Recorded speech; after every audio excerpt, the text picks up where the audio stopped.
Science में हम लोग चैप्टर नंबर 5 पढ़ रहे थे, the fundamental unit of life. इस चैप्टर का 2 वीडियो ऑलरेडी अपलोड हो चुका है। अगर आपने उन दोनों वीडियो को नहीं देखा है तो देख लीजिएगा, ताकि चैप्टर को आगे कंटिन्यू करने में आपको दिक्कत ना हो। उन दोनों पार्ट्स में हमने चैप्टर का इंट्रोडक्शन देखा था, लिविंग ऑर्गेनिज्म कैसे बने होते हैं, सेल कैसे बना होता है, सेल का स्ट्रक्चरल ऑर्गेनाइजेशन कैसा होता है, प्लाज्मा मेम्ब्रेन या सेल मेम्ब्रेन जिसको कहते हैं उसको हमने पढ़ा था, और उसके बाद सेल वॉल भी हमने पढ़ लिया था। आज हम लोग न्यूक्लियस से पढ़ना शुरू करेंगे और मोस्ट प्रोबेबली हम लोग सब कुछ पढ़ के इस चैप्टर में ख़त्म कर देंगे। इस वीडियो के डिस्क्रिप्शन को एक बार देख लीजिएगा, वहाँ पर आपको बहुत सारा प्लेलिस्ट का लिंक मिल जाएगा, जिस पर क्लिक करके आप किसी भी सब्जेक्ट के किसी भी चैप्टर का वीडियो देख सकते हैं। चैनल को पहली बार देख रहे हैं, वीडियो पहली बार देख रहे हैं तो सब्सक्राइब करके बेल आइकन को प्रेस कर लीजिएगा। जब भी कोई नया वीडियो आएगा उसका नोटिफिकेशन आपको मिल जाएगा। इस चैप्टर की शुरुआत हमने रॉबर्ट हुक के ऑब्जर्वेशन के साथ किया था। उसके बाद हमने अनियन पील को माइक्रोस्कोप के अंडर देखा था। उसके बाद हमने सेल के डिस्कवरी के बारे में पढ़ा था कि कैसे कैसे 4 वैज्ञानिकों का मेन कंट्रीब्यूशन रहा सेल को डिस्कवर करने में। और उसके बाद हमने सेल थ्योरी के बारे में पढ़ा था।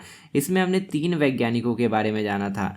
और उसके बाद माइक्रोस्कोप का इन्वेंशन कैसे कैसे हुआ और सेल के डिस्कवरी में ये कैसे कंट्रीब्यूट किया, इसके बारे में हमने पढ़ा।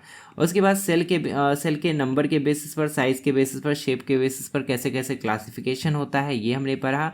सबको डिटेल में हमने जाना। और उसके बाद हम लोग पढ़े थे सेल के ऑर्गेनाइजेशनल स्ट्रक्चर के बारे, मतलब स्ट्रक्चरल ऑर्गेनाइजेशन के बारे में, कि सेल के कितने पार्ट्स होते हैं, ये सब हम लोग पढ़ रहे थे।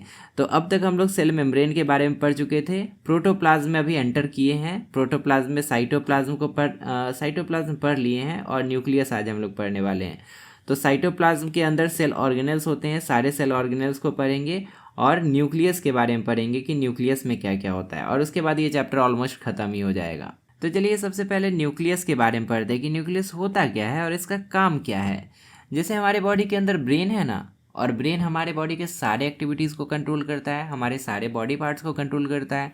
बिल्कुल वैसे ही एक सेल के अंदर एक सेंट्रल पार्ट होता है, और वही सेंट्रल पार्ट सेल में होने वाले सारे एक्टिविटीज़ को कंट्रोल करता है और सेल के सारे पार्ट्स को भी कंट्रोल करता है। न्यूक्लियस को हम लोग control centre of the cell भी कह सकते हैं, क्योंकि यही सबको कंट्रोल करता है, तो कंट्रोल सेंटर तो बोला ही जाएगा।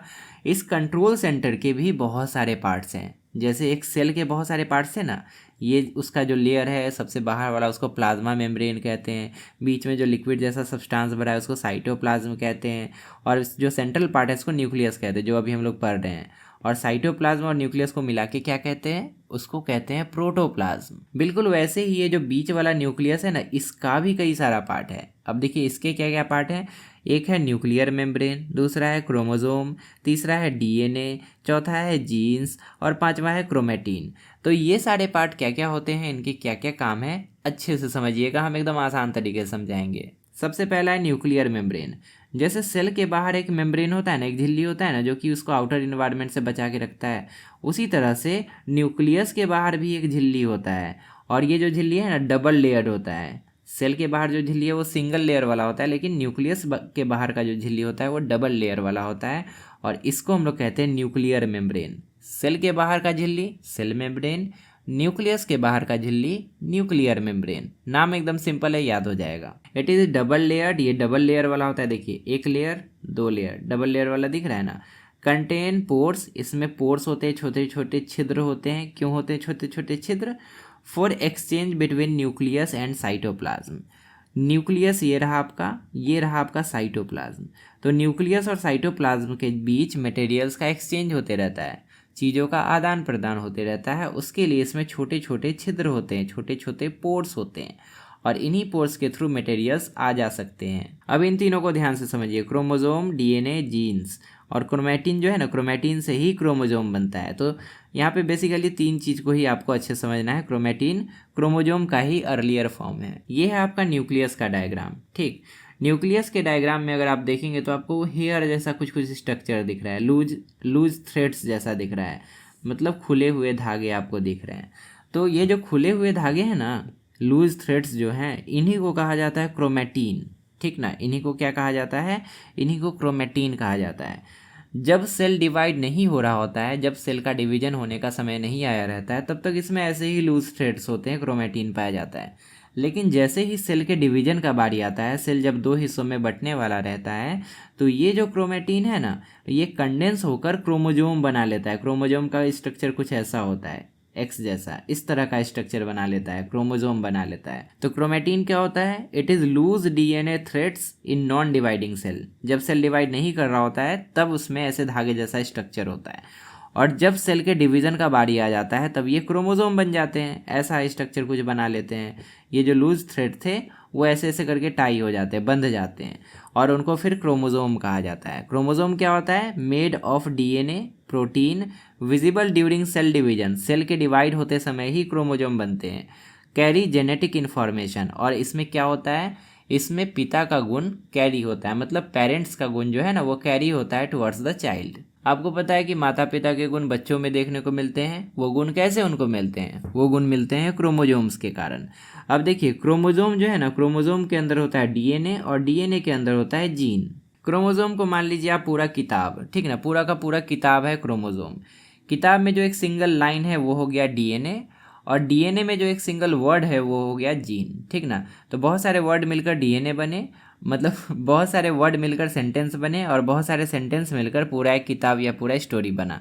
तो इस तरह से आप रिलेट कर सकते हैं कि तीनों एक दूसरे से कैसे रिलेटेड हैं। क्रोमोजोम का ही एक हिस्सा होता है डीएनए। डीएनए का फुल फॉर्म होता है deoxy ribo nucleic acid, contains instructions to build and run the cell. Cell कैसे बनेगा, उसका डिवीजन कैसे होगा, वो काम कैसे करेगा, इसका सारा इंस्ट्रक्शन जो है ना डीएनए में ही स्टोर रहता है। हमारा डीएनए जैसा रहता है, हमारे अंदर भी वैसा ही गुण रहता है, हमारा बॉडी वैसे ही डेवलप करता है। तो बोला जाता है ना कि वो इतना अच्छा लिखता है, ये तो उसके डीएनए में ही है। वो इतना तेज है, वो उसके डीएनए में ही है। उसका बॉडी इतना अच्छा है, उसके डीएनए में ही है। तो ऐसा क्यों बोला जाता है? क्योंकि डीएनए ही हमें सारे गुण देता है। क्रोमोजोम का ही एक हिस्सा है डीएनए। डीएनए जो होता है ना कुछ ऐसा ही हेलिकल शेप का होता है। मतलब अगर आप एक सीढ़ी ले लें, ठीक ना, सीढ़ी अगर आप ले लीजिए और उसको ट्विस्ट कर दीजिए, उसको मोड़ दीजिए। अगर आप इसको ट्विस्ट कर देंगे ना तो आपको कुछ ऐसा ही स्ट्रक्चर मिलेगा। तो इसी स्ट्रक्चर का होता है डीएनए। अब अगर आप डीएनए का एक टुकड़ा ले लें तो उसी को हम लोग कहते हैं जीन्स। जीन्स क्या होते हैं? Unit of inheritance found on DNA. DNA का जो यूनिट होता है जिससे कि इनहेरिटेंस होता है, मतलब पिता का गुण बच्चों में जाता है, उसी को हम लोग जीन्स कहते हैं। Control traits and cell function, ये क्या करता है? गुण को कंट्रोल करता है। और सेल क्या काम करेगा, सेल का फंक्शन क्या होगा, ये भी वो कंट्रोल करता है। तो सब कुछ समझ गए। न्यूक्लियर मेम्ब्रेन क्या होता है, क्रोमोजोम क्या होता है, डीएनए क्या होता है, जीन्स क्या होता है, क्रोमेटिन क्या होता है। अगर नहीं समझ में आया तो एक बार रिपीट करके देख लीजिएगा, सब आपको समझ में आ जाएगा। न्यूक्लियस के कुछ और पार्ट्स हैं जिसके बारे में आपको पता होना चाहिए, जैसे कि एक है न्यूक्लियोप्लाज्म, एक है न्यूक्लियोलस। ये सब क्या होता है? तो देखिए, जैसे सेल के अंदर न्यूक्लियस और ये लिक्विड जैसा सब्सटेंस, तो ये जो लिक्विड जैसा सब्सटेंस है इसको हम लोग कहते हैं साइटोप्लाज्म। उसी तरह न्यूक्लियस के अंदर भी एक लिक्विड जैसा सब्सटेंस होता है, उसको कहते हैं न्यूक्लियोप्लाज्म। समझ गए? यहाँ साइटोप्लाज्म था, यहाँ न्यूक्लियोप्लाज्म है, सिंपल। उसके बाद देखिए न्यूक्लियोलस क्या होता है। तो सेल का जो सेंट्रल पार्ट था उसको न्यूक्लियस कहते हैं, और न्यूक्लियस के अंदर भी एक सेंट्रल पार्ट है, उसको क्या कहेंगे? उसको थोड़ी न्यूक्लियस कहेंगे। न्यूक्लियस का जो न्यूक्लियस है उसको न्यूक्लियोलस कहते हैं, समझे? न्यूक्लियस का भी न्यूक्लियस। तो न्यूक्लियस के अंदर जो सेंट्रल पार्ट है उसको न्यूक्लियोलस कहते हैं। न्यूक्लियर पोर तो समझ गए, न्यूक्लियर मेम्ब्रेन भी समझ गए, डबल लेयर वाला झिल्ली होता है। और क्रोमेटिन समझ गए, ये जो लूज थ्रेड होता है इसको क्रोमेटिन कहते हैं। सेल बटने वाला रहता है तब ये लूज थ्रेड ऐसे हो जाता है, बाइंड हो जाता है एक दूसरे के साथ, और उसके बाद वो क्रोमोजोम कहलाता है, वो क्रोमेटिन नहीं कहलाता है। और क्रोमोजोम में डीएनए होता है, क्रोमोजोम में डीएनए और डीएनए में जीन्स। सब कुछ यहाँ पर मेंशन किया गया है, आप पढ़ लीजिएगा। क्रोमेटिन मटेरियल क्या होता है? Thread like DNA network in non dividing cell, ये तो पढ़े ही। Converts into chromosome during cell division, cell division के दौरान ये क्रोमोजोम बनता है। फंक्शन ऑफ न्यूक्लियस, क्या क्या इसके काम है? सबसे पहला, controls all cellular activities, cell में होने वाले सारे काम को कंट्रोल करता है। Directs growth, metabolism and reproduction, cell को ग्रो करवाना, उसका मेटाबॉलिज्म रेट को मेंटेन रखना और रिप्रोडक्शन में हेल्प करना जो है ये न्यूक्लियस का ही काम होता है। Determines trait and cell maturity, cell कब मेच्योर करेगा, उसका डिवीजन कब होगा, ये सब को कंट्रोल करने का, ट्रेट यानी कि गुण को ट्रांसफ़र करने का काम जो है न्यूक्लियस का ही होता है। अब देखिए, गुण ट्रांसफ़र होते हैं तो किस तरह से हमें दिखाई देते हैं, जैसे कि आंखों का कलर है, ये पेरेंट्स से या ग्रैंड पेरेंट्स से हमारे पास आता है। तो ये कैसे आया? क्रोमोजोम के कारण आया। हर व्यक्ति का हाइट अलग अलग होता है, पेरेंट्स या ग्रैंड पेरेंट्स के हाइट से वो हाइट पर वो डिपेंड करता है। तो ये सब जो है क्रोमोजोम के कारण यानी न्यूक्लियस के कारण ही अल्टीमेटली हमारे पास आता है। इस डायग्राम को देखिए, आपको बेहतर समझ में आएगा। सबसे ऊपर क्या है, यहाँ पे सेल है, उसका सेंट्रल पार्ट न्यूक्लियस। न्यूक्लियस में देखिए एक्स जैसा स्ट्रक्चर बना लिया है ना, मतलब अब ये सेल डिवाइड होने वाला है, सेल डिवाइड होने वाला है। अब देखिए इसमें क्रोमोसोम बन चुका है। क्रोमोसोम देखिए कुछ ऐसा स्ट्रक्चर है उसका, इसको हम लोग कहते हैं टेलोमेयर, इसको कहते हैं सेंट्रोमेयर, और इसके अंदर जो ऐसा ऐसा स्ट्रक्चर दिख रहा है ना, इसी को हम लोग कहते हैं डीएनए। तो इतना डिटेल आपको याद नहीं रखना है, बस हम ऐसे बता दे रहे हैं। ये हो गया आपका डीएनए, और डीएनए को जब जूम करेंगे ना, मतलब थोड़ा सा बड़ा करके देखेंगे, तो आपको ऐसा ही, मतलब एक सीढ़ी जो कि मुड़ा हुआ है ना, एक सीढ़ी है जो कि मुड़ा हुआ है, स्टेयर्स है बट वो ट्विस्टेड स्टेयर है, तो उस तरह का स्ट्रक्चर आपको दिखेगा, और ये आपका डीएनए कहलाएगा। और डीएनए का एक छोटा सा पार्ट, डीएनए का एक सिंगल यूनिट जो होता है, उसी को जीन कहते हैं, सिंपल। तो क्रोमोसोम के अंदर डीएनए और डीएनए के अंदर जीन। अब हमें समझना है कि प्रोकैरियोटिक सेल्स और यूकैरियोटिक सेल्स क्या होते हैं। तो देखिए, जब धरती पर जीवन का विकास हो ही रहा था, जब लाइफ डेवलप ही कर रही थी, जब धरती पर इंसान का नामो निशान नहीं था, कोई जानवर का नामो निशान नहीं था, कोई एक्वेटिक एनिमल नहीं था, कोई प्लांट नहीं था, तो सबसे पहले आए थे माइक्रो ऑर्गेनिज्म। और माइक्रो ऑर्गेनिज्म जो थे ना, वो एक सेल के बराबर ही थे, और वो जो सेल थे उनके पास ज़्यादा पार्ट्स भी नहीं थे, वो एकदम सिंपल से सेल थे, बस उसमें लाइफ था और उसके ज़्यादा पार्ट्स भी नहीं थे। ऐसे सेल अभी भी एग्जिस्ट करते हैं जिसमें कि कोई ज़्यादा कॉम्प्लिकेटेड चीज़ नहीं होता है, उसमें होने वाले प्रोसेसेस ज़्यादा कॉम्प्लिकेटेड नहीं होते हैं। उन्हीं सेल को कहा जाता है प्रोकैरियोटिक सेल। प्रोकैरियोटिक सेल में पता है उसका न्यूक्लियस भी नहीं होता है, मतलब उसमें जो होता है ना, उसके कोई स्पेसिफिक पार्ट्स नहीं होते हैं, वो अपने आप में एक सिंपल सा सेल होता है और उसमें सारे एक्टिविटीज़ पूरा सेल ही करता है। और दूसरा टाइप जो है ना, वो है यूकैरियोटिक सेल। यूकैरियोटिक सेल जो है ना, वो थोड़ा सा कॉम्प्लेक्स होता है, उसमें अलग अलग पार्ट्स होते हैं, हर काम के लिए अलग पार्ट होता है। तो जैसे कि एनिमल्स और प्लांट्स का जो सेल है ना, वो एक्चुअल में यूकैरियोटिक है। और कुछ कुछ ऐसे बैक्टीरिया है जो कि प्रोकैरियोटिक सेल से बने होते हैं, मतलब वो बहुत सिंपल सेल होता है, उसमें अलग अलग पार्ट्स, अलग अलग हिस्से नहीं होते हैं हर काम के लिए। तो चलिए दोनों के फीचर्स के बारे में पढ़ लेते हैं। प्रोकैरियोटिक सेल क्या होता है, do not have a well defined nucleus, इसका कोई न्यूक्लियस ही नहीं होता है। देखिए इसका न्यूक्लियस दिख रहा है ना, सेंट्रल पार्ट, लेकिन इसका न्यूक्लियस दिख रहा है क्या, नहीं। ये मतलब पूरा अपने आप में ही एक तरह से न्यूक्लियस ही है, ठीक। उसके बाद न्यूक्लियर मेम्ब्रेन इज एब्सेंट, जब न्यूक्लियस है ही नहीं इसमें तो न्यूक्लियर मेम्ब्रेन कहाँ से आएगा, है कि नहीं। Genetic material is found in open reason called the nucleoid, इसका जो जेनेटिक मटेरियल होता है ना, जैसे कि इसमें डीएनए था, तो जेनेटिक मटेरियल तो इसमें भी होगा, तो वो कहाँ पे रहेगा, वो ऐसे ही इधर इधर ही, मतलब इधर उधर ही फैले रहता है, बीच में जो साइटोप्लाज्म जैसा दिख रहा है ना, इसी में फैला रहता है। लैक मेम्ब्रेन बाउंड ऑर्गेनेल्स, इसके ऑर्गेनेल्स होते भी हैं अगर, जैसे कि इसके अलग अलग ऑर्गेनेल्स है, देखिए ये आपका माइटोकॉन्ड्रिया है, ये आपका गोल्जी कॉम्प्लेक्स है, तो इस तरह से इस यहाँ पे एंडोप्लाज्मिक रेटिकुलम है, तो इस तरह से इसके अलग अलग पार्ट्स होते हैं, ऑर्गेनेल्स होते हैं। लेकिन यहाँ पर इसके कोई भी ऑर्गेनेल्स नहीं होते हैं, और अगर होते भी हैं तो उसका अपना कोई मेम्ब्रेन, उसके ऊपर कोई झिल्ली नहीं होता है। जैसे यहाँ न्यूक्लियस के ऊपर डबल लेयर वाला झिल्ली था ना, इसमें तो न्यूक्लियस है ही नहीं, और अगर कोई पार्ट होता भी है तो उसके ऊपर कोई झिल्ली नहीं होता है, वो ओपन होता है। इसका एग्जाम्पल है बैक्टीरिया। बैक्टीरिया एक टाइप का प्रोकैरियोटिक सेल है।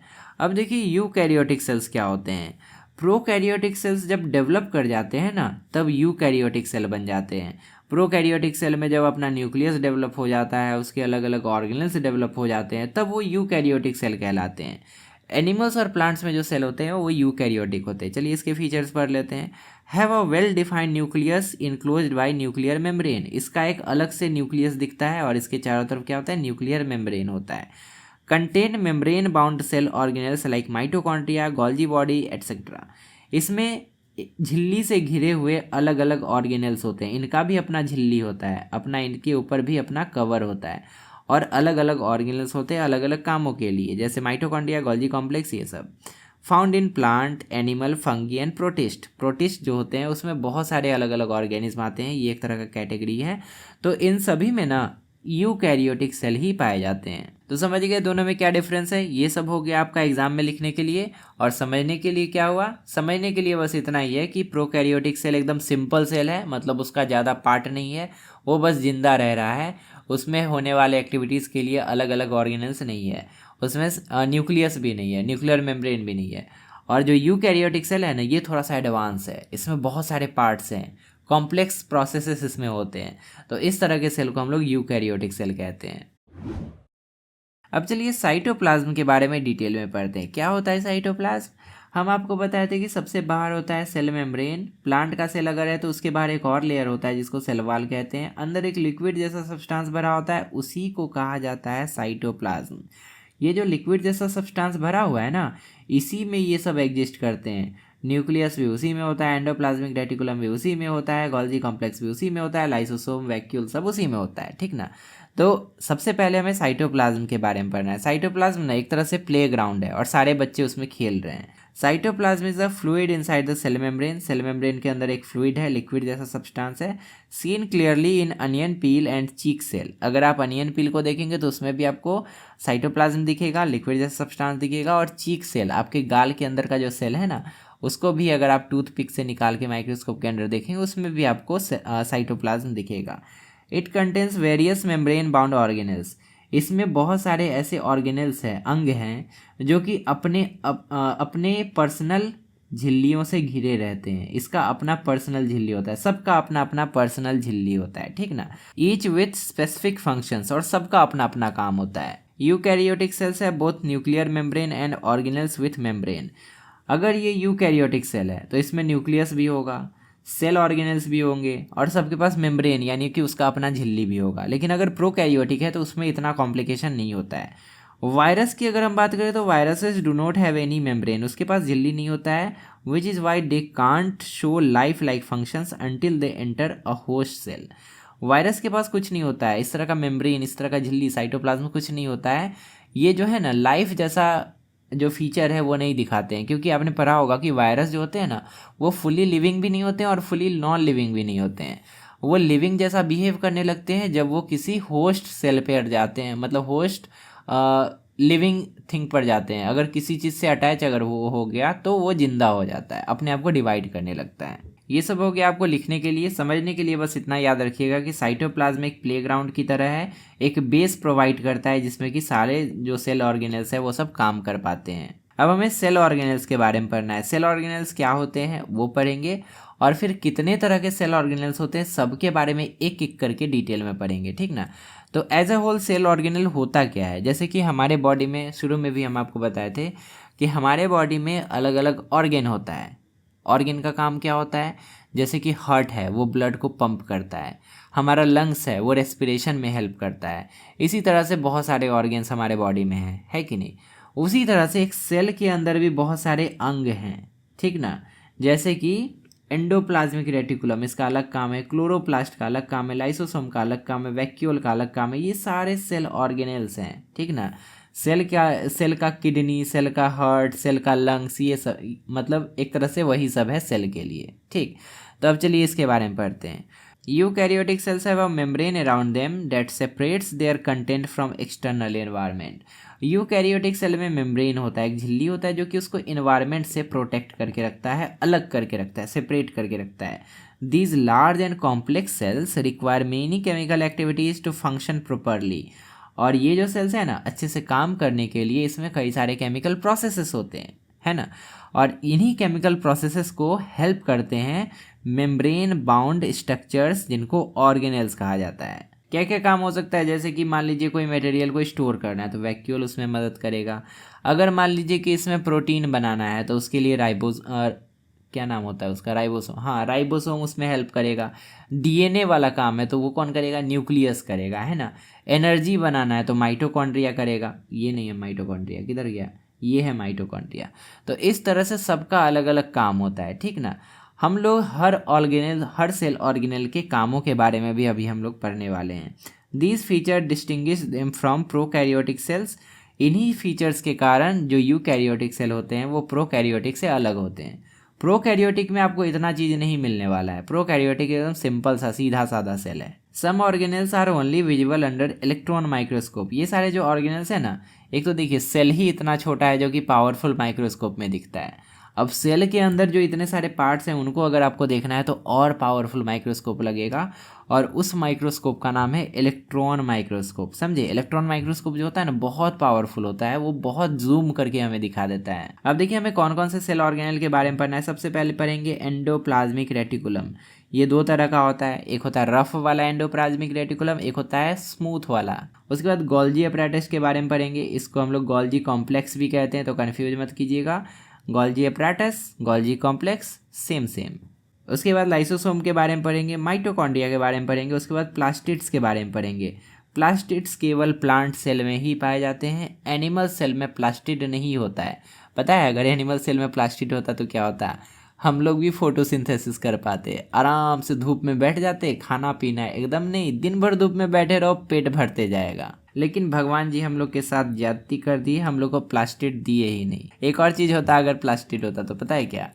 हम लोग हरे हरे दिखते, एकदम ग्रीन ग्रीन। तो चलिए मजाक से हटके एक एक करके अब सारे सेल ऑर्गेनेल्स के बारे में पढ़ते हैं। सबसे पहला सेल ऑर्गेनेल है एंडोप्लाज्मिक रेटिकुलम। अच्छा एक बार ब्रेन मैपिंग देख लीजिए, हम लोग सेल के पार्ट्स पढ़ रहे थे, तो plasma membrane, cell wall, nucleus, cytoplasm, cell organelles, ये सारे सेल के पार्ट हो गए। और सेल ऑर्गेनेल जो है ना ये भी कई सारे हैं, ठीक ना। तो अब हम लोग एंडोप्लाज्मिक रेटिकुलम को पढ़ रहे हैं, उसी तरह ये सब पढ़ेंगे और उसके बाद सेल डिवीजन पढ़ जाएंगे, ठीक ना। तो एकदम फ्रेमवर्क आपके दिमाग में रहना चाहिए कि क्या क्या पढ़ रहे हैं, कहाँ पे हैं। ऐसा नहीं कि क्या पढ़ रहे हैं, कौन सा टॉपिक है, किसके अंदर क्या हो गया, वो ऐसा कन्फ्यूजन एकदम नहीं होना चाहिए। आप मेरे स्टूडेंट हैं, ठीक ना। एंडोप्लाज्मिक रेटिकुलम होता क्या है, ध्यान से समझिए। जैसे कि मान लीजिए आप स्कूल में हैं, तो स्कूल में एक क्लास से दूसरे क्लास में जाने के लिए या स्कूल में कहीं भी मूव करने के लिए आपके स्कूल में है क्या? आपके स्कूल में है कॉरिडोर। तो पूरे सेल में जब भी मूवमेंट होता है ना, मटेरियल से एक जगह से दूसरे जगह जाते हैं, तो वो एंडोप्लाज्मिक रेटिकुलम से होकर ही जाते हैं। The endoplasmic reticulum is network of membrane bound tubes and sheets. इसमें क्या है? मेम्ब्रेन बाउंड मतलब हुआ झिल्ली से घिरे हुए, झिल्ली से घिरे हुए ट्यूब्स इसमें होते हैं और शीट्स होते हैं, ठीक ना। ये देखिए जैसे कि यहाँ पे ट्यूब्स है ना, ट्यूब्स है ना, यहाँ पे थोड़ा जूम करके देखिए, ये ट्यूब्स हैं, मेम्ब्रेन से घिरे हुए, झिल्ली से घिरे हुए ट्यूब्स हैं। पास्ता नहीं है, कोई पास्ता इसको नहीं बोलेगा।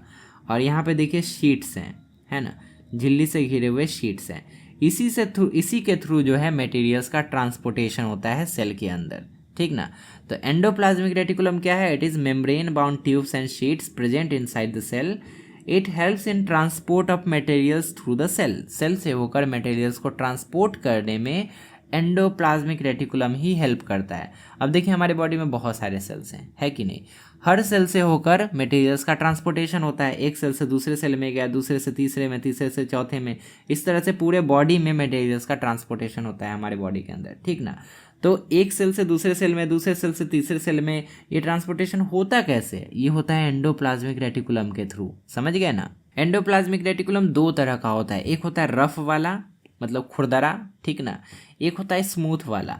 जो रफ वाला एंडोप्लाज्मिक रेटिकुलम है ना, उसके ऊपर ऐसे ऐसे डॉट्स होते हैं। देखिए ध्यान से देखिए, यहाँ पर रफ वाला एंडोप्लाज्मिक रेटिकुलम है तो इसके ऊपर देखिए डॉट्स बने हुए हैं, है ना।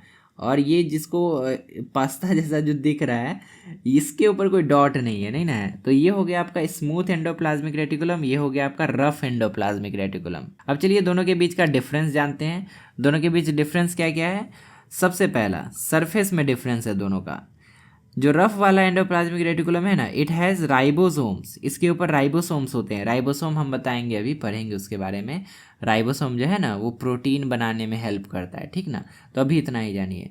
तो it has ribosome on its surface so it look rough. इसके सरफेस पे राइबोसोम्स होते हैं, डॉट डॉट, छोटे छोटे गोल गोल ऐसे ऐसे राइबोसोम्स होते हैं, और ये प्रोटीन बनाने में हेल्प करते हैं। और जो स्मूथ वाला होता है ना, does not have ribosome so it look smooth. इसके ऊपर राइबोसोम नहीं होते हैं, सो ये स्मूथ दिखते हैं। मेन फंक्शन क्या है दोनों का? इसका मेन फंक्शन है प्रोटीन बनाना। जो रफ वाला है ना वो प्रोटीन बनाता है, याद कर लीजिए, ठीक ना। और जो स्मूथ वाला है ना ये लिपिड या फैट बनाता है, लिपिड या फैट। अब याद कैसे रखिएगा, देखिए फैट मतलब तेल, और तेल मतलब स्मूथ, याद रहेगा ना। तेल मतलब स्मूथ। जो स्मूथ एंडोप्लाज्मिक रेटिकुलम है वो फैट को सिंथेसाइज करता है, फैट बनाता है, यानी लिपिड बनाता है, ठीक ना। और जो रफ वाला एंडोप्लाज्मिक रेटिकुलम है वो प्रोटीन बनाता है। तो यहाँ पर रफ है तो वो प्रोटीन बनाता है। इस तरह से आप याद कर लीजिए। रफ वाला में होता क्या है? राइबोसोम्स होता है, और राइबोसोम्स प्रोटीन बनाता है। राइबोसोम जो है रफ वाले में प्रेजेंट होता है, स्मूथ वाले में एब्सेंट होता है। लोकेशन देखिए कहाँ है, तो ये जो एंडोप्लाज्मिक रेटिकुलम होता है ना, ये न्यूक्लियस के जस्ट पास में होता है। न्यूक्लियस जहाँ होता है उसी के आसपास ये एंडोप्लाज्मिक रेटिकुलम होता है। फाउंड नियर द न्यूक्लियस, ठीक है ना, रफ वाला ये जिसमें डॉट डॉट्स होते हैं। और जो स्मूथ वाला है ना, ये found through out the cytoplasm. Cytoplasm में कहीं भी पाया जा सकता है, कहीं भी पाया जा सकता है, कहीं भी पाया जा सकता है। तो ये रफ वाले के पास भी अधिकतर पाए जाते हैं और रैंडमली कहीं भी पाए जा सकते हैं पूरे साइटोप्लाज्म में। उसके बाद अदर फंक्शन क्या है, तो रफ वाला जो होता है it sends protein to other parts of the cell और आउटसाइड द सेल। और ये जो है स्मूथ वाला जो है, इसका एक और काम होता है, इसका काम होता है डिटॉक्सिफिकेशन। जो हार्मफुल सब्सटेंस होते हैं ना, उसको ये इरेडिकेट करने में हेल्प करता है। ये खासकर लिवर सेल में प्रेजेंट होते हैं और ये डिटॉक्सिफिकेशन में हेल्प करते हैं। मतलब जो हमारे बॉडी के लिए, हमारे सेल के लिए खतरनाक है, हार्मफुल है, उसको खत्म करने में हेल्प करते हैं। तो इस तरह से रफ एंडोप्लाज्मिक रेटिकुलम प्रोटीन बनाता है, इसका मेन काम ये है। और जो स्मूथ एंडोप्लाज्मिक रेटिकुलम है वो लिपिड यानी कि फैट और डिटॉक्सिफिकेशन में हेल्प करता है। दूसरा सेल ऑर्गेनेल है गोल्जी एपरेटस। गोल्जी एपरेटस जो होता है ना, वो एक पोस्ट ऑफिस की तरह काम करता है। ये चीज़ों को रिसीव करता है, उसको पैक करता है, उसको लेबल करता है और उसको डिलीवर करता है। अब गोल्जी एपरेटस और एंडोप्लाज्मिक रेटिकुलम को आप सेम मत समझिएगा, दोनों अलग हैं एक दूसरे से। एंडोप्लाज्मिक रेटिकुलम ना एक वे प्रोवाइड करता है, बस किसी चीज़ को लेकर नहीं जाता है, ठीक ना। और लेकर जाने का काम, रिसीव करने का काम, पैक करने का काम, डिलीवर करने का काम वो गोल्जी कॉम्प्लेक्स करता है। तो चलिए इसके बारे में पढ़ते हैं। The Golgi apparatus is a cell organelle made up of a stack of membrane bound sacs. Sac हम लोग बोलते हैं जगह को, ठीक ना। और मेम्ब्रेन बाउंड कहने का मतलब क्या हुआ, झिल्ली से घिरे हुए। तो झिल्ली से घिरे हुए कुछ जगह होते हैं और उसका स्टैक होता है। स्टैक का मतलब एक के ऊपर एक, एक के ऊपर एक, इस तरह से स्टैक होता है जैसे कि यहाँ पर दिख रहा है। इसी को हम लोग कहते हैं गोल्जी कॉम्प्लेक्स। गोल्जी कॉम्प्लेक्स जैसा कि हम बताया कि वो पोस्ट ऑफिस की तरह काम करता है, तो वही यहाँ पर बताया गया है। It is found in eukaryotic cell. Eukaryotic मतलब जो डेवलप्ड सेल हैं, प्रोकैरियोटिक मतलब जो अनडेवलप्ड सेल हैं या जो सिंपल से सेल है। तो सिंपल से सेल में नहीं पाए जाते हैं, ये डेवलप्ड सेल में यानी कि यूकैरियोटिक सेल में पाए जाते हैं। इनका काम होता है packaging and transporting material inside the cell. Materials को पैक करते हैं, उसको लेबल करते हैं कि कहाँ ले जाना है और उसको ट्रांसपोर्ट करते हैं, डिलीवर करते हैं। स्ट्रक्चर की बात करें कैसा दिखता है ये, तो ये stack of flattened pancakes, pancakes यानी कुछ इस तरह से उसका स्टैक, पैनकेक का स्टैक की तरह ये दिखता है। पाइल्ड अप सैक्स मतलब जो सैक होते हैं, जो जगह होता है वो मेम्ब्रेन बाउंड होता है और पाइल्ड अप होता है, एक के ऊपर एक ऐसा हमें दिखाई देता है। Found near the endoplasmic reticulum, ये एंडोप्लाज्मिक रेटिकुलम के पास ही दिखाई देते हैं। अब देखिए इसके मेन फंक्शंस क्या क्या हैं। सबसे पहला इसका काम है packaging of protein and lipids. Endoplasmic reticulum जो प्रोटीन और लिपिड बनाता है ना, उसको ये पैक करता है, वेसिकल्स में जमा करता है। वेसिकल्स होते हैं छोटे छोटे स्पेसेस जो कि गोल्जी कॉम्प्लेक्स में पाए जाते हैं, उसमें ये सारे प्रोटीन और लिपिड को जमा कर लेता है। अब देखिए ये मॉडिफिकेशन का भी काम करता है। प्रोटीन्स जो होते हैं ना, कभी कभी उसमें मॉडिफिकेशन, थोड़ा चेंजेस लाना पड़ता है रिक्वायरमेंट के हिसाब से, तो ये वो चेंजेस भी ला सकता है बिफोर सेंडिंग देम, उसको भेजने से पहले। उसके बाद ये ट्रांसपोर्ट करता है सेल के अंदर और सेल से बाहर। Sends packed material to their destination inside और आउटसाइड द सेल, ये चीज़ों को भेजता है क्योंकि पोस्ट ऑफिस का काम ये कर रहा है। फॉर्मेशन ऑफ लाइसोसोम एक और ये काम करता है। देखिए लाइसोसोम को बनाने का काम जो है गोल्जी कॉम्प्लेक्स ही करता है। अभी हम लोग एक और सेल ऑर्गेनेल पढ़ेंगे आगे। देखिए ये इसके बाद है ना लाइसोसोम, तो ये जो लाइसोसोम अभी हम लोग इसके जस्ट बाद पढ़ेंगे, इसको बनाता कौन है, इसको यही बनाता है गोल्जी अपरेटस या गोल्जी कॉम्प्लेक्स ही इसको बनाता है, ठीक ना। लाइसोसोम क्या होता है, लाइसोसोम होता है क्लीनिंग क्रू। इसको हम लोग क्लीनिंग क्रू या सफाई कर्मी या गाड़ी वाला या घर से कचरा निकाल बोल सकते हैं, ठीक ना। तो makes small vesicles called lysosome, ये छोटे छोटे वेसिकल्स बनाते हैं, छोटे छोटे स्पेसेस बनाते हैं जिसको लाइसोसोम कहा जाता है। और लाइसोसोम जो है ना क्लीनिंग यूनिट होता है, ये साफ़ सफाई करने में मदद करता है, पढ़ेंगे अभी इसके बारे में। और ये सिक्रीशन में हेल्प करता है, चीज़ों को रिसीव किया, पैक किया, लेबल किया और उसको डिलीवर जो कर रहा है ना, चीज़ों को जो पहुंचा रहा है, तो पहुंचाने का मतलब क्या हुआ, उसको कहीं पर जाके छोड़ देगा, कहीं पर जाके छिड़क देगा, सिक्रीट कर देगा, तो वही सिक्रीशन, ठीक ना। तो सिक्रीशन में हेल्प करता है। हेल्प्स इन सिक्रीटिंग यानी sending out materials like enzymes and hormones, enzymes और हार्मोन्स को सिक्रीट करने में, रिलीज करने में हेल्प करता है। अच्छा, एंजाइम्स और हार्मोन्स क्या होते हैं आपको पता है? देखिए एंजाइम क्या होता है। एंजाइम जो होता है ना, हमारे बॉडी में होने वाले प्रोसेसेस को तेज कर सकता है। जैसे कि अगर हमारा डाइजेशन ठीक से नहीं हो रहा है, खाना नहीं पच रहा है ठीक से, तो हम लोग एंजाइम्स लेते हैं, डाइजेस्टिव एंजाइम्स लेते हैं, जो कि हमारे पचने के प्रोसेस को तेज कर देता है। तो इसी तरह का बहुत सारा प्रोसेस हमारे बॉडी के अंदर होता है, और इसको फास्ट करने के लिए या स्लो डाउन करने के लिए जैसा रिक्वायरमेंट है उसके हिसाब से एंजाइम्स काम करते हैं। हार्मोन्स क्या होता है? हार्मोन्स जो होता है ना, हमारे बॉडी के अंदर रिलीज जब होता है तो हमारा बॉडी जो है ना उसके अकॉर्डिंग रिस्पॉन्ड करता है, और हार्मोन जिस तरह का सिग्नल भेजता है ना, हमारा बॉडी उसी तरह से एक्ट करता है। जैसे कि एक हार्मोन का नाम है एड्रेनलिन, ठीक। तो जब हमें अचानक से डर लगता है, कुत्ता पीछे दौड़ जाता है, तो एड्रेनलिन नाम का हार्मोन हमारे बॉडी में रिलीज होता है, जो कि हमें अचानक से शक्ति दे देता है कि हम तेजी से भाग जाएं। तो एंजाइम्स क्या होते हैं, हार्मोन्स क्या होते हैं, ये भी आपको पता होना चाहिए। अब हमें लाइसोसोम के बारे में पढ़ना है। ये तीसरा सेल ऑर्गेनेल है, और लाइसोसोम को बनाता कौन है? इसको बनाता है गोल्जी एपराटस। अभी जस्ट हम लोग पढ़े थे। लाइसोसोम को cleaning crew of the cell कहते हैं, क्योंकि ये वो गाड़ी वाला है जो कि कचरा निकाल के चले जाता है। अब लाइसोसोम होता क्या है, इसको डिफाइन कैसे करेंगे? Lysosomes are membrane bound sacs filled with digestive enzymes. Lysosome में एक एंजाइम होता है, और किस तरह का एंजाइम? डाइजेस्टिव एंजाइम, मतलब वो पचाने में हेल्प करता है, ब्रेक डाउन करने में हेल्प करता है। किसी भी चीज़ पर अगर वो एंजाइम चले जाएगा, किसी भी चीज़ पर अगर ये वो एंजाइम छोड़ देगा, तो वो चीज़ डाइजेस्ट हो जाएगा, पच जाएगा, उसका डिसइंटीग्रेशन हो जाएगा। They help in breaking down waste material and damage cell part. Cell के अंदर कोई अगर वेस्ट मटेरियल आ गया या कोई ऐसा पार्ट है जो कि डैमेज हो गया, तो उसको ख़त्म करने का काम लाइसोसोम ही करता है। इसके स्ट्रक्चर की बात करें तो ये छोटे होते हैं और स्फेरिकल वेसिकल्स होते हैं। मतलब वेसिकल मतलब पता है ना, एक ऐसा छोटा सा स्पेस जिसमें कि कुछ आ सकता हो। तो ये स्फेरिकल होते हैं, गोल होते हैं, स्फेरिकल वेसिकल होते हैं, सराउंडेड बाय सिंगल मेम्ब्रेन। इसके चारों तरफ सिंगल लेयर का एक झिल्ली होता है। कंटेन पावरफुल डाइजेस्टिव एंजाइम, इसके अंदर ऐसा एंजाइम होता है ना जो कि कुछ भी पचा सकता है। अब देखिए, ये तो इसका एक खासियत हो गया कि ये पचा सकता है। कोई भी कचरा आया या कोई भी वेस्ट मटेरियल है या कोई भी डेड पार्ट है, उसके ऊपर ये एंजाइम छोड़ेगा और वो उसको डिसइंटीग्रेट कर देगा, ख़त्म कर देगा, नष्ट कर देगा, ठीक ना। लेकिन कभी कभी ना ये पूरा सेल को ही निगल जाता है, इसी कारण से इसको सुसाइड बैग भी कहते हैं, ठीक। तो देखिए, पहले इसके फंक्शंस पढ़ते हैं, फिर समझाएंगे सुसाइड बैग क्यों कहते हैं। तो इसके फंक्शन क्या क्या है? सबसे पहला तो ये वेस्ट को डाइजेस्ट कर जाता है। वेस्ट अगर कुछ भी है तो उसको पचा देता है। Break down dead cell parts और ऑर्गेनेल्स, अगर कोई सेल ऑर्गेनेल या सेल का पार्ट अगर डेड हो जाता है तो उसको ख़त्म कर देता है। Destroy foreign invaders like bacteria, अगर सेल के अंदर कोई फॉरेन इन्वेडर आ गया, कोई ऐसा चीज़ आ गया जो कि सेल को नुकसान पहुंचा सकता है, तो उसको भी ये ख़त्म कर देता है, उसको भी ये नष्ट कर देता है। Help in cell cleanup, cell को साफ रखने में हेल्प करता है। और सबसे अंतिम point, can burst and destroy the whole cell if damaged, अगर ये डैमेज हो जाए या सेल में अगर कोई माल फंक्शन हो जाए तो ये पूरे सेल को ही ख़त्म कर सकता है। मतलब एक तरह से ना जैकेट पहना हुआ आदमी है, समझे, जैकेट पहन के ये घूम रहा है और कभी भी ब्लास्ट हो सकता है। सुसाइड बैग इसको कहते क्यों है, और अच्छे समझिए। देखिए, सेल के अंदर बहुत सारे फंक्शंस होते हैं, बहुत सारे एक्टिविटीज़ होते हैं। कभी कभी कुछ एक्टिविटी ना एबनॉर्मल तरीके से होने लगते हैं, मतलब जिस तरह से होना चाहिए उस तरह से नहीं होता है।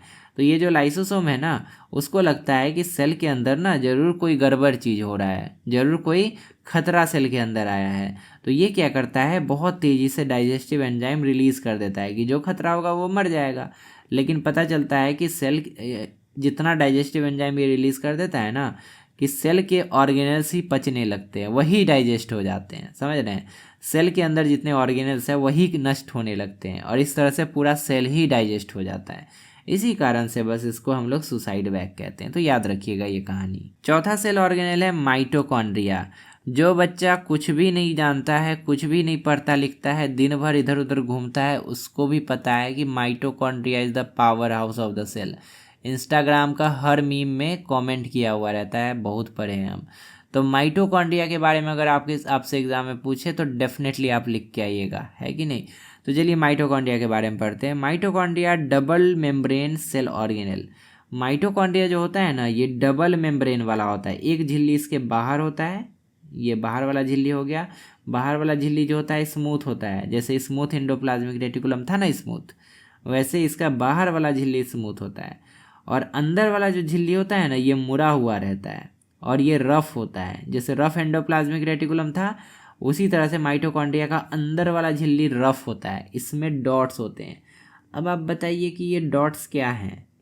जैसे रफ एंडोप्लाज्मिक रेटिकुलम में डॉट डॉट था और उस डॉट का हम एक नाम बताए थे, उसी तरह से आप जल्दी से कमेंट करके बताइए कि यहाँ पर जो डॉट है उसका नाम क्या है। यहाँ पर भी वही वाला डॉट है, जो नाम वहाँ पर था उस डॉट का वही नाम यहाँ पर भी है। Mitochondria double membrane cell organelle that produce energy in the form of ATP. Mitochondria जो है ना, डबल लेयर वाला, डबल मेम्ब्रेन वाला एक सेल ऑर्गेनेल है जो कि एटीपी बनाता है, एडेनोसाइन ट्राइफॉस्फेट। अच्छा, एटीपी के बारे में तो और कहीं पढ़े थे, पार्ट 1 में या पार्ट 2 में, आपको याद है? एटीपी एक तरह का एनर्जी है जो कि माइटोकॉन्ड्रिया बनाता है और इस एनर्जी का यूज़ होता है एक्टिव ट्रांसपोर्टेशन में। पढ़ाए थे ना हम एक्टिव ट्रांसपोर्टेशन और पैसिव ट्रांसपोर्टेशन। एक्टिव ट्रांसपोर्टेशन मतलब low concentration to high concentration अगर चीज़ों को ले जाना है तो एनर्जी का रिक्वायरमेंट होता है, और वो एनर्जी क्या है? एटीपी। एटीपी बनाता कौन है? माइटोकॉन्ड्रिया। तो ये सब याद रखिएगा, भूलिएगा मत, सब चीज़ कनेक्टेड है। तो एटीपी यानी एडेनोसाइन ट्राइफॉस्फेट माइटोकॉन्ड्रिया बनाता है। They are known as power house of the cell, इसीलिए हम लोग इसको power house of the cell कहते हैं, क्योंकि एनर्जी यही बनाता है। स्ट्रक्चर कैसा होता है? जो आउटर मेम्ब्रेन होता है वो स्मूथ होता है, एकदम मुलायम चिकना चिकना, और जो इनर मेम्ब्रेन होता है वो फोल्डेड होता है, और उस जो फोल्डेड होता है इसको हम लोग क्रिस्टी कहते हैं। ये डॉट को क्रिस्टी नहीं कहते हैं, ये जो अंदर वाला फोल्डेड मेम्ब्रेन है ना, इसको हम लोग क्रिस्टी कहते हैं, ठीक ना। डॉट्स को क्या कहते हैं? डॉट्स को राइबोसोम्स कहते हैं, ठीक। एंडोप्लाज्मिक रेटिकुलम में भी राइबोसोम था और यहाँ पर भी राइबोसोम है। अब देखिए, इसका एक खासियत है, माइटोकॉन्ड्रिया के पास अपना डीएनए होता है और अपना राइबोसोम होता है। तो राइबोसोम किसके किसके पास हो गया? एक तो आपका एंडोप्लाज्मिक रेटिकुलम में राइबोसोम हो गया, रफ वाले में, और एक माइटोकॉन्ड्रिया में भी राइबोसोम हो गया। उसी तरह से और डीएनए किसके किसके पास हो गया? डीएनए तो एक न्यूक्लियस में था, सेंट्रल पार्ट में डीएनए, याद है ना, क्रोमेटिन से क्रोमोजोम, क्रोमोजोम के अंदर डीएनए, डीएनए के अंदर जीन्स। तो एक न्यूक्लियस में डीएनए होता है और एक माइटोकॉन्ड्रिया में भी डीएनए होता है, यहाँ पर अभी आप लोग पढ़े, तो ये याद रखिएगा। Found in large numbers in active cells. जो एक्टिव सेल्स होते हैं ना, उसमें बहुत अधिक संख्या में माइटोकॉन्ड्रिया पाए जाते हैं। एक्टिव सेल्स जैसे कि मसल सेल्स, मसल्स को मूव करना पड़ता है, इसीलिए उनको एक्टिव सेल्स कहा जाता है। तो एक्टिव सेल्स में माइटोकॉन्ड्रिया बहुत अधिक मात्रा में पाए जाते हैं, क्योंकि एक्टिव सेल्स को काम करना पड़ता है, उसको एनर्जी का रिक्वायरमेंट होता है, इसी वजह से। काम इसका क्या क्या है? माइटोकॉन्ड्रिया के फंक्शंस अगर आपसे पूछे तो ये सब लिख सकते हैं। Produce energy through cellular respiration, cellular respiration के थ्रू एनर्जी प्रोड्यूस करते हैं। Release energy from food to form ATP, food को कंज्यूम करके एनर्जी रिलीज करते हैं और एनर्जी जो होता है एटीपी के फॉर्म में होता है। Store and supply energy to the cell, energy को स्टोर करता है और जब भी सेल को एनर्जी का रिक्वायरमेंट होता है यही सप्लाई करता है। Help in some metabolic activities, और कुछ कुछ मेटाबॉलिक एक्टिविटीज़ में भी माइटोकॉन्ड्रिया हेल्प करता है। तो इस पावर हाउस के बारे में पढ़ लिए। अब नेक्स्ट है प्लास्टिड। प्लास्टिड हमारे पास नहीं है, ये है प्लांट के पास केवल। तो प्लास्टिड क्या होते हैं? Plastid are large membrane bound organelles, ये बड़े बड़े होते हैं और मेम्ब्रेन से यानी झिल्ली से घिरे हुए ऑर्गेनेल्स होते हैं। Found in only in plants, केवल प्लांट सेल में ही पाए जाते हैं। They help in photosynthesis, storage and giving colour to different parts of the plant. ये 3 कामों में हेल्प करते हैं, एक तो फोटोसिंथेसिस में, एक स्टोरेज में, और तीसरा प्लांट को कलर देने में। तो देखिए, अब फोटोसिंथेसिस में जो हेल्प करता है उस वाले प्लास्टिड को हम लोग क्लोरोप्लास्ट कहते हैं, ठीक ना। जो कलर देने में हेल्प करता है उसको हम लोग क्रोमोप्लास्ट कहते हैं, और जो सब्सटेंस को स्टोर करने में हेल्प करता है उसको ल्यूकोप्लास्ट कहते हैं। तो काम के अकॉर्डिंग 3 तरह के प्लास्टिड होते हैं। वैसे और भी प्लास्टिड्स होते हैं, बट सबके बारे में आपको अभी नहीं पढ़ना है। आप जब बायो लेंगे 11th-12th में तब आप शायद पढ़ेंगे इन सब के बारे में। तो अभी हमें केवल क्रोमोप्लास्ट, क्लोरोप्लास्ट और ल्यूकोप्लास्ट, केवल इन तीनों प्लास्टिड्स के बारे में पढ़ना है। इन सब के बारे में अभी नहीं पढ़ना है हमें। क्लोरोप्लास्ट जो होता है उसमें क्लोरोफिल होता है, और क्लोरोफिल के कारण ही फोटोसिंथेसिस हो पाता है, क्योंकि क्लोरोफिल के कारण ही पत्तों में ये एबिलिटी आ पाता है कि वो सनलाइट को एब्जॉर्ब कर पाते हैं। अगर क्लोरोफिल नहीं होता ना तो पत्ते जो होते हैं वो सनलाइट को एब्जॉर्ब ही नहीं कर पाते और फोटोसिंथेसिस हो ही नहीं पाता। तो क्लोरोफिल के कारण फोटोसिंथेसिस हो पाता है और इसी के कारण पत्ते जो होते हैं वो ग्रीन कलर के दिखाई देते हैं। एक पौधे में जितना भी ग्रीन पार्ट होता है ना वो क्लोरोफिल के कारण ही होता है, समझ गए। तो क्लोरोप्लास्ट जो होता है वो ग्रीन कलर देने में हेल्प करता है। क्रोमोप्लास्ट जो होता है ना वो ग्रीन कलर को छोड़ा के जितना कलर दिख रहा है ना प्लांट्स में उसको देने में क्रोमोप्लास्ट हेल्प करता है। Give colour yellow red orange, इसमें ग्रीन नहीं ना है, देख लीजिए। ग्रीन को छोड़कर जो भी कलर दिखाई देता है that is because of chromoplast. Flowers का कलर, फ्रूट का कलर क्रोमोप्लास्ट के कारण आता है। तीसरा है ल्यूकोप्लास्ट। ल्यूकोप्लास्ट जो होता है ना कलरलेस होता है, इसमें रंग नहीं होता है। ये स्टोर करने का काम करता है। It stores starch, protein and oil. ये रूट और सीड में पाया जाता है। ख़त्म। इसका स्ट्रक्चर कैसा होता है? डबल मेम्ब्रेन होता है, मतलब जो प्लास्टिड्स होते हैं ना ये डबल लेयर वाले झिल्ली से घिरे होते हैं। क्लोरोप्लास्ट के अंदर एक इंटरनल स्ट्रक्चर होता है जिसको ग्राना कहते हैं। ज़्यादा इंपॉर्टेंट नहीं है, इसको बस ऐसे ही देख लीजिएगा, याद अगर रहे तो ठीक है। Contains their own DNA and ribosome. अब देखिए प्लास्टिड के पास भी अपना डीएनए और राइबोसोम होता है। तो अब देखिए किसके किसके पास पढ़ लिए, दो चीज़ हम लोग देखें ना, एक तो डीएनए देखें, डीएनए दूसरा कलर से लिखते हैं डीएनए, और दूसरा राइबोसोम, राइबोसोम। तो देखिए किसके किसके पास हो गया, डीएनए हो गया एक न्यूक्लियस के पास, ठीक ना। उसके बाद दूसरा किसके पास हो गया डीएनए? माइटोकॉन्ड्रिया के पास, माइटो के पास हो गया। और डीएनए किसी के पास था क्या? हाँ अभी पढ़े ना, प्लास्टिड्स के पास, प्लास्टिड्स के पास डीएनए हो गया, ठीक।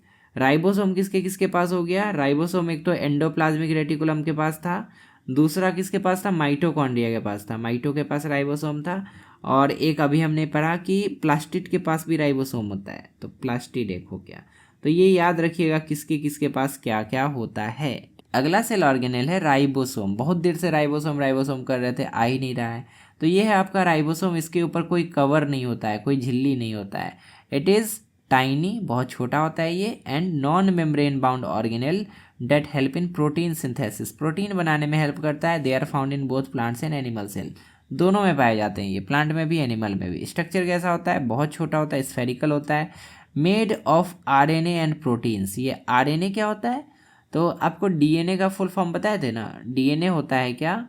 Deoxy ribo nucleic acid. अब आरएनए का फुल फॉर्म पूछे तो क्या होगा? डीऑक्सी, बस हटा दीजिए, राइबो न्यूक्लिक एसिड। तो आरएनए का फुल फॉर्म हो गया राइबो न्यूक्लिक एसिड। तो ये जो है ना आरएनए से मिलकर बना होता है, राइबो न्यूक्लिक एसिड से मिलकर बना होता है, इसी कारण से इसका नाम भी है राइबोसोम, ठीक ना। तो आरएनए और प्रोटीन से बना होता है। Found freely in cytoplasm.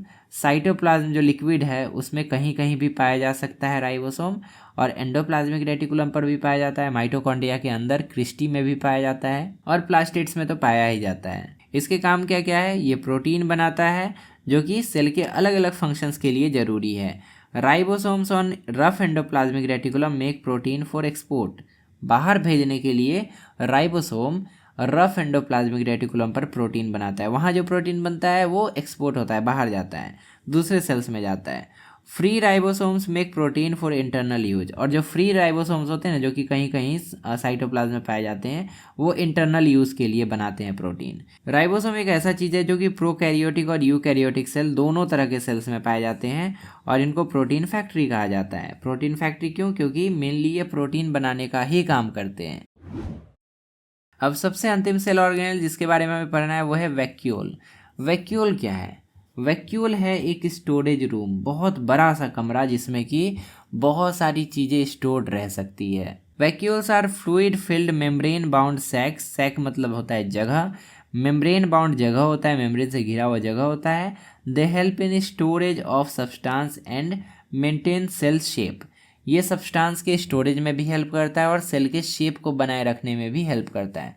Cell के शेप को कैसे बनाए रखने में हेल्प करता है? तो देखिए प्लांट सेल के अंदर जो है ना वैक्यूल बड़े बड़े होते हैं, ठीक ना। तो वैक्यूल जो होता है ना, जब प्लांट का सेल श्रिंक हो जाता है, कब होता है श्रिंक? आपको कमेंट में लिखकर बताना है किस तरह के सॉल्यूशन में डालने के बाद सेल श्रिंक करता है, और किस तरह के सॉल्यूशन में डालने के बाद सेल जो है वो स्वेल कर जाता है, फूलता है। आपको दोनों का नाम लिखना है कमेंट में। तो देखिए सेल जब पिचकता है ना, श्रिंक जब करता है, तो वो सेल वॉल को छोड़कर पिचकने लगता है, और उसको पिचकने से बचाने के लिए अंदर से उसको ठेल के, अंदर से धकेल के रखता है यही वैक्यूल। वैक्यूल के अंदर मटेरियल भरा हुआ है ना, तो वो तो नहीं पिचक सकता ना, तो ये उसको ज़्यादा पिचकने नहीं देता है और सेल के शेप को मेंटेन रखने में हेल्प करता है। सेल के पिचकने को हम लोग प्लाज्मोलाइसिस कहते हैं, ये सब भी याद रखिएगा, ठीक ना। सेल के पिचकने को प्लाज्मोलाइसिस कहते हैं। सेल अगर सेम साइज में मेंटेन्ड है तो फ्लासिड कहते हैं, और सेल अगर फूल रहा है तो उसको टर्गिड कहते हैं। ये तीनों टर्म आपको याद रहना चाहिए। वैक्यूल का स्ट्रक्चर कैसा होता है? Surrounded by membrane called tonoplast.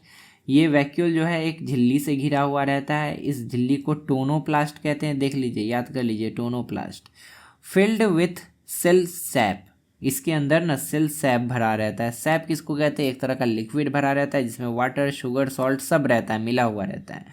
Large and central in plant cell. Plant cell की अगर हम बात करें तो प्लांट सेल में बहुत बड़ा होता है वैक्यूल। एनिमल सेल में बहुत छोटा होता है और टेम्पररी होता है, स्मॉल एंड टेम्पररी, ठीक ना। बहुत साइज में छोटा होता है और अगर होता भी है तो तुरंत तुरंत नष्ट हो जाता है। उसके बाद फंक्शन इसके क्या क्या है? ये वाटर, न्यूट्रिएंट्स और वेस्ट को स्टोर करता है। मेंटेन टर्गिडिटी। टर्गिडिटी किसको कहते हैं? अभी हम बताए ना, पिचकने को कहते हैं प्लाज्मोलाइज्ड हो जाना। नॉर्मल शेप में है तो उसको कहते हैं फ्लासिड हो जाना, और अगर फूल रहा है तो उसको कहते हैं टर्गिड हो जाना। तो टर्गिडिटी मेंटेन करने में हेल्प करता है, मतलब सेल को फुला फुला के रखता है, उसको पिचकने नहीं देता है, ठीक ना। Helps in cell growth by absorbing water. Cell को ग्रो करने में हेल्प करता है वाटर को खींचकर, वाटर को एब्जॉर्ब करके।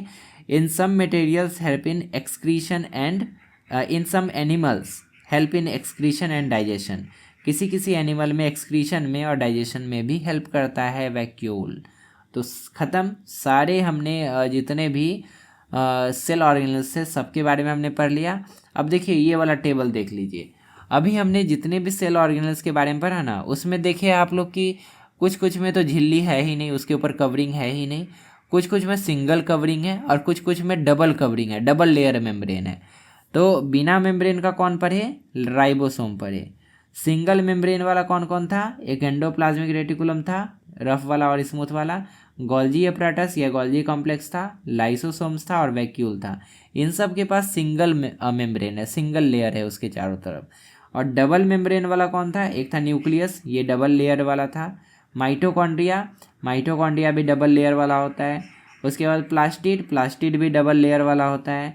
उसके बाद क्रोमोप्लास्ट, ल्यूकोप्लास्ट, क्लोरोप्लास्ट, ये तो तीनों प्लास्टिड का ही टाइप है। तो तीनों में क्या होता है? डबल डबल लेयर ही होता है। ये दोनों टेबल हम आपके लिए बना दिए हैं ताकि आपको सारे सेल ऑर्गेनल्स के बारे में और उसका वर्क याद हो जाए। तो देखिए, इसको समझने के लिए हम स्कूल से कंपेयर किए, आप फैक्ट्री से भी कंपेयर करते हैं, स्कूल से भी कंपेयर कर सकते हैं, आप चाहे जैसे आपके लिए आसान पड़े आप वैसे कर लीजिए। तो देखिए, न्यूक्लियस क्या है? न्यूक्लियस करता है ब्रेन का काम, पूरे सेल को कंट्रोल करता है। तो जैसे स्कूल में प्रिंसिपल ऑफिस होता है ना, पूरे प्रिंसिपल ऑफिस पूरे स्कूल को कंट्रोल करते हैं, बिल्कुल वैसे ही सेल के अंदर न्यूक्लियस होता है। साइटोप्लाज्म क्या है? स्कूल का कैंपस है, स्कूल के कैंपस में ही सारा काम होता है। उसी तरह से सेल के अंदर साइटोप्लाज्म में ही सारा काम होता है। सेल मेम्ब्रेन क्या है? स्कूल के गेट की तरह है, एक गार्ड की तरह है जो कि चीज़ों को चुन चुन कर अंदर आने देता है, बाहर जाने देता है। माइटोकॉन्ड्रिया क्या है? ये जनरेटर रूम की तरह है, पावर सप्लाई करता है ना, पावर हाउस है ये सेल का। राइबोसोम क्या है? ये टीचर है जो कि नॉलेज जनरेट करता है, यानी कि प्रोटीन बनाता है, ठीक ना। तो टीचर से आप इसको रिलेट कर सकते हैं। एंडोप्लाज्मिक रेटिकुलम क्या है? ये स्कूल का कॉरिडोर है जो कि रास्ता प्रोवाइड करता है चीज़ों को आने जाने के लिए, ठीक ना। गोल्जी अपैरेटस क्या है? ये स्कूल का डिलीवरी ऑफिस है, ठीक ना। डिलीवरी रूम में मतलब एक तरह से होता है ना, जो कि आपके घर में कंप्लेन भेजता है कि आपका बच्चा पढ़ नहीं रहा है, आपका बच्चा दिन भर यूट्यूब पे डीएवी गुरु देखते रहता है, उसको क्या पता कि पढ़ रहा है। लेकिन ऐसा जो कंप्लेन आपके घर में आता है तो कौन लेकर आता है? वो स्कूल का डिलीवरी स्टाफ लेकर आता है। तो ये है आपका गोल्जी अपैरेटस। लाइसोसोम क्या है? लाइसोसोम आपका क्लीनिंग स्टाफ है, गाड़ी वाला है, कचरा लेकर जाता है। वैक्यूल क्या है? ये स्टोरेज रूम है आपका, सब चीज़ को स्टोर करके रखता है। क्लोरोप्लास्ट क्या है? ये सोलर पैनल है। क्लोरोप्लास्ट में सोलर पैनल भी होता है जो कि सनलाइट को एब्जॉर्ब करता है। ये कलरफुल भी करता है, पेंट करने वाला भी ये है ना। तो इस तरह से आप रिलेट कर सकते हैं। सेल वाल क्या है? एक तरह से एक्स्ट्रा सिक्योरिटी है, बाउंड्री वाल है, आपके स्कूल के चारों तरफ जो बाउंड्री वाल होता है ना, वो है सेल वाल। तो इस तरह से आप सिंपल सा लॉजिक लगा के हर सेल ऑर्गेनेल का काम और जितने भी सेल के पार्ट्स है उसका काम याद रख सकते हैं। अब हमें एनिमल सेल और प्लांट सेल में क्या डिफरेंसेस है वो जानना है। तो देखिए ये तो आप क्लास 8 में भी पढ़े थे, क्या क्या डिफरेंसेस होते हैं आप आराम से बता सकते हैं अगर आप क्लास 8 में मेरे से पढ़े होंगे। तो देखिए सबसे पहला डिफरेंस है सेल वाल का। प्लांट सेल में सेल वाल होता है, एनिमल सेल में सेल वाल नहीं होता है। शेप कैसा होता है, प्लांट सेल का शेप जनरली रेक्टेंगुलर होता है, मतलब स्क्वायरिश या रेक्टेंगुलर शेप में प्लांट सेल पाए जाते हैं। एनिमल सेल जो होता है ना उसका शेप इरेगुलर होता है, अमीबा की तरह। वैक्यूल जो होता है प्लांट सेल में बड़ा बड़ा होता है, एनिमल सेल में वैक्यूल या तो छोटा होता है या तो टेम्पररी होता है, मतलब बनता भी है तो नष्ट हो जाता है, खत्म हो जाता है तुरंत। प्लास्टिड जो होते हैं वो केवल प्लांट सेल में ही होते हैं, क्लोरोप्लास्ट, क्रोमोप्लास्ट, ल्यूकोप्लास्ट ये सब केवल प्लांट सेल में होते हैं, एनिमल सेल में नहीं होता है। नहीं तो एनिमल कोई काम ही नहीं करता, आदमी तो बैठा रह जाता, आलसी हो जाता, दिन भर धूप में बैठ के एकदम मोटाते रहता। सेंट्रोसोम और सेंट्रोल शायद आपके सिलेबस में नहीं है, इसको हटा ही दीजिए। लाइसोसोम क्या होते हैं, लाइसोसोम प्लांट्स में रेयर होते हैं, बहुत अधिक मात्रा में नहीं पाए जाते हैं, एनिमल सेल में कॉमन होते हैं, बहुत अधिक मात्रा में पाए जाते हैं। सीलिया और फ्लैजेला क्या होते हैं, आपको याद होगा कि सीलिया इसको बोलते हैं, एक ऐसा एक्सटेंशन होता है जो कि चीज़ों को पकड़ने में हेल्प करता है सेल को। और फ्लैजेला क्या होते हैं, जैसे कि ये सेल है तो उसके चारों तरफ ऐसे छोटा छोटा स्ट्रक्चर होता है जो कि उसको लोकोमोशन में हेल्प करते हैं, तो एक तरह से हाथ पाँव की तरह ये काम करता है। प्लांट सेल में ये रेयर होता है, एनिमल सेल में प्रेजेंट हो सकता है। एनर्जी स्टोरेज जो है प्लांट सेल में स्टार्च के रूप में स्टोर रहता है और एनिमल सेल में ग्लाइकोजन के रूप में एनर्जी स्टोर रहता है। अब चलिए सबसे अंतिम टॉपिक को पढ़ते हैं, सेल डिवीजन। इसके बाद ये चैप्टर खत्म। देखिए सेल डिवीजन क्या होता है, हमारे सेल जो है ना अपने आप को डिवाइड करते रहते हैं ताकि हम ग्रो कर सके, हमारा बॉडी अपने आप को रिपेयर कर सके अगर कहीं पर कट उठ जाता है तो, और हमारा बॉडी रिप्रोड्यूस कर सके। इन तीनों कामों के लिए सेल को डिवाइड होना पड़ता है। सेल में होने वाला डिवीजन जो है ना वो दो तरीके का होता है। अब देखिए कैसे, मान लीजिए आपके हाथ में कहीं कट गया, ठीक ना, या चोट लग गया, तो जहाँ पर चोट लगा है वहाँ पर जैसा सेल है, आपकी स्किन का जैसा सेल है, एग्जैक्टली वैसा ही बहुत सारा सेल बनेगा और उस चोट को रिपेयर कर देगा। समझ रहे हैं, एग्जैक्टली वैसा सेल बनेगा, same to same, Xerox, 2 copy. लेकिन जब रिप्रोडक्शन की बारी आती है तो हमारे बॉडी में गैमेट्स बनते हैं। मेल के बॉडी में मेल गैमेट बनता है जिसको स्पर्म कहते हैं, और फीमेल के बॉडी में फीमेल गैमेट बनता है जिसको ओवा कहते हैं या ओवम कहते हैं। ये मेल और फीमेल गैमेट जो होते हैं ना ये बॉडी के सेल से अलग होते हैं क्योंकि उनका जो डिवीजन होता है ना वो दूसरे तरीके से होता है। ग्रोथ या रिपेयर के लिए जो डिवीजन हो रहा है वो अलग तरह का है और रिप्रोडक्शन के लिए जो डिवीजन हो रहा है वो अलग तरह का है। तो इसी तरह से हम लोग सेल डिवीजन को दो कैटेगरी में बांट सकते हैं। तो पहले सेल डिवीजन होता क्या, कैसे डिफाइन करेंगे। Cell division is the process by which cell divides to form 2 और more new cells. Cell divide होकर अगर 2 या 2 से अधिक सेल्स बना रहा है तो उसी को हम लोग कहेंगे सेल डिवीजन। क्यों इंपॉर्टेंट है, पहला तो ग्रोथ के लिए इंपॉर्टेंट है, ऑर्गेनिज्म को ग्रो करने में हेल्प करते हैं। जैसे जैसे हम लोग बड़े होते हैं हमारे बॉडी के अंदर सेल्स की संख्या बढ़ती है, तो कैसे बढ़ती है, वो सेल डिवाइड होकर अपनी संख्या बढ़ाता है, समझे।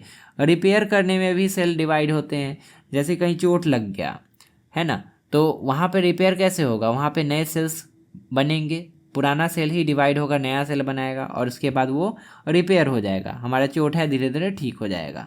तीसरा है रिप्रोडक्शन। रिप्रोडक्शन में हेल्प करता है cell division. Enables formation of new organism in unicellular organism like amoeba. तो ये डिवाइड हो जाता है, 2 हिस्सों में बन जाता है, बढ़ जाता है और 2 डॉटर सेल इसका बन जाता है। तो इस तरह से रिप्रोडक्शन के लिए भी सेल डिवीजन होना जरूरी है। तो सेल डिवीजन किस काम के लिए हो रहा है और किस तरीके से हो रहा है, इस बेसिस पर हम लोग इसको 2 कैटेगरी में बांट सकते हैं। एक होता है माइटोसिस और दूसरा होता है मियोसिस। माइटोसिस होता है ग्रोथ और रिपेयर के लिए, इसमें एग्जैक्टली सेम सेल बनते हैं, प्रोड्यूसेस 2 आइडेंटिकल डॉटर सेल, मतलब एग्जैक्टली सेम टू सेम, जैसा पेरेंट सेल था एग्जैक्टली वैसा ही डॉटर सेल बनेगा। ये बॉडी सेल्स में होता है, मतलब हमारे शरीर में कहीं चोट लग गया तो वहाँ पे इस तरह से डिवीजन होता है सेल का। दूसरा होता है मियोसिस। मियोसिस क्या होता है, जब सेक्सुअल रिप्रोडक्शन की बारी आती है तो मेल और फीमेल गैमेट्स बनते हैं, स्पर्म और ओवा बनता है। तो इस केस में ना सेल का डिवीजन जो होता है वो अलग तरीके से होता है। यहाँ पर 4 डॉटर सेल बनते हैं, produces 4 non identical daughter cell with cells with half the chromosome. यहाँ पर जो सेल बनता है ना, पेरेंट सेल के पास अगर 46 क्रोमोजोम है तो इससे 4 डॉटर सेल बनते हैं। कितने डॉटर सेल बनते हैं, 4 डॉटर सेल बनते हैं, और चारों के पास इससे आधे क्रोमोजोम होते हैं, 23, 23, 23, 23। लेकिन माइटोसिस में क्या था कि अगर 46 क्रोमोसोम वाला सेल डिवाइड हो रहा है तो 46 क्रोमोसोम वाला ही 2 सेल बन जाएगा, समझ रहे हैं। तो ये इस तरह से होता है और ये इस तरह से होता है। तो चलिए इसके डायग्राम से और इसको डिटेल में समझने की कोशिश करते हैं। माइटोसिस जो है एक ही स्टेप में कंप्लीट हो जाता है, एक ही स्टेप में एक सेल से वो 2 सेल बन जाता है। लेकिन मियोसिस जो है ना 2 स्टेप में कंप्लीट होता है। पहला स्टेप को मियोसिस 1 कहते हैं, दूसरे स्टेप को मियोसिस 2 कहते हैं। माइटोसिस के केस में अगर 46 क्रोमोसोम वाला कोई सेल है तो वो 2 हिस्सों में बढ़ जाएगा और उन दोनों सेल का क्रोमोसोम का संख्या 46 ही होगा, ठीक ना। इसमें भी 46, इसमें भी 46। 46 क्यों ले रहे हैं? क्योंकि ह्यूमन में क्रोमोसोम्स की संख्या 46 होती है, तो समझने में आपको आसानी होगा। और मियोसिस जो होता है ना 2 लेवल में होता है। तो सबसे पहले क्या होगा कि अगर 46 क्रोमोसोम के साथ अगर मियोसिस हो रहा है तो वो 2 हिस्सों में बटेगा और आधा आधा क्रोमोसोम इसमें रहेगा। 23 क्रोमोसोम इसमें और 23 क्रोमोसोम इसमें। आपने पढ़ा होगा कि जब रिप्रोडक्शन का बारी आता है तो स्पर्म या ओवा जब भी बनता है तो स्पर्म और ओवा में 46 का 46 क्रोमोसोम नहीं होता है, उसमें 23 क्रोमोसोम ही होते हैं। 22 + X और 22 + Y इस तरह से होता है ना।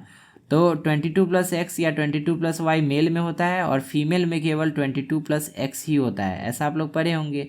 तो जब 22 + X और 22 + X मिल जाता है तो फीमेल बच्चे का जन्म होता है और 22 + X और 22 + Y जब मिलता है तब मेल बच्चे का जन्म होता है। तो ये सब आप लोग पढ़े होंगे। तो यहाँ पे क्या हो रहा है, एक्चुअल में तो ह्यूमन सेल में 46 क्रोमोसोम है ना, लेकिन ये डिवाइड हो गया 22 + X या 22 + Y में या 22 + X में। तो ये जो डिवीजन हो रहा है आधे जो क्रोमोसोम की संख्या हो गई, इसी प्रोसेस को हम लोग मियोसिस कहते हैं। मियोसिस पहले लेवल में क्रोमोसोम की संख्या आधी हो जाती है और 2 सेल्स बनते हैं, ठीक ना। और इसके बाद सेकेंड मियोसिस में क्या होता है कि एग्जैक्टली सेम 2 सेल बन जाते हैं। मतलब 23 क्रोमोसोम वाला एक सेल इधर बना, एक सेल इधर बना, अब 23 क्रोमोसोम वाला ही 2 और सेल बन जाएगा, डुप्लीकेट हो जाएगा यहाँ पे, ठीक ना। तो मियोसिस 2 जो होता है ना एक तरह से माइटोसिस ही होता है। माइटोसिस में जो हो रहा था वही देखिए यहाँ पे मियोसिस में हो रहा है और यहाँ भी मियोसिस में हो रहा है। तो मियोसिस 1 जो होता है फर्स्ट लेवल का जो मियोसिस होता है, इसमें क्रोमोसोम्स की संख्या आधी हो जाती है, लेकिन सेकेंड लेवल के मियोसिस में क्या होता है क्रोमोसोम की संख्या सेम रहती है, ठीक ना। तो इसी कारण से मियोसिस 2 को माइटोसिस भी कहा जा सकता है। माइटोसिस में टोटल 2 डॉटर सेल बनते हैं। मियोसिस क्योंकि 2 लेवल में होता है इसी कारण से इसमें 4 डॉटर सेल का निर्माण होता है। दोनों प्रोसेस को तो हमने समझ लिया, लेकिन एग्जाम में लिखेंगे कैसे उसके लिए ये टेबल स्टडी कर लीजिए। अगर आपसे माइटोसिस के बारे में पूछे तो ये सब लिख दीजिएगा, मियोसिस के बारे में पूछे ये सब लिख दीजिएगा, और अगर डिफ्रेंशिएट करने को बोला जाए तो दोनों लिख दीजिएगा, सिंपल। तो सबसे पहला डिफरेंस क्या है, सेल डिवीजन में डिफरेंस है। माइटोसिस जो होता है इक्वेशनल सेल डिवीजन उसमें होता है, मतलब जितना क्रोमोसोम पेरेंट में था उतना ही क्रोमोसोम दोनों डॉटर में होता है ना। 46 है तो 46 दोनों डॉटर में हो जाता है। तो इक्वेशनल इसी को कहते हैं क्योंकि इक्वल क्रोमोसोम है। और मियोसिस में क्या होता है, रिडक्शनल सेल डिवीजन होता है, मतलब पेरेंट में अगर 46 था तो पहला मियोसिस फर्स्ट मियोसिस जो होगा उसमें 23 हो जाएगा, और सेकेंड मियोसिस में फिर इक्वल रहता है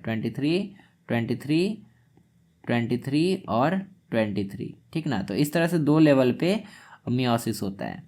नंबर ऑफ डॉटर सेल इसमें 2 ही होता है और इसमें 4 डॉटर सेल्स होते हैं। क्रोमोसोम की संख्या के साथ क्या होता है, same as parent cell, parent में जितना क्रोमोसोम बच्चे में भी उतना क्रोमोसोम। और मियोसिस में क्या होता है, half of the parent cell, parent में जितना बच्चे में उसका आधा। जेनेटिक वेरिएशन में क्या होता है कि नो जेनेटिक वेरिएशन। आपका कहीं पे हाथ कट जाता है या चोट लग जाता है तो वहाँ पर जो सेल बनेगा क्या उसका डीएनए अलग होगा, क्या उसका जेनेटिक प्रॉपर्टीज़ अलग होगा, नहीं ना।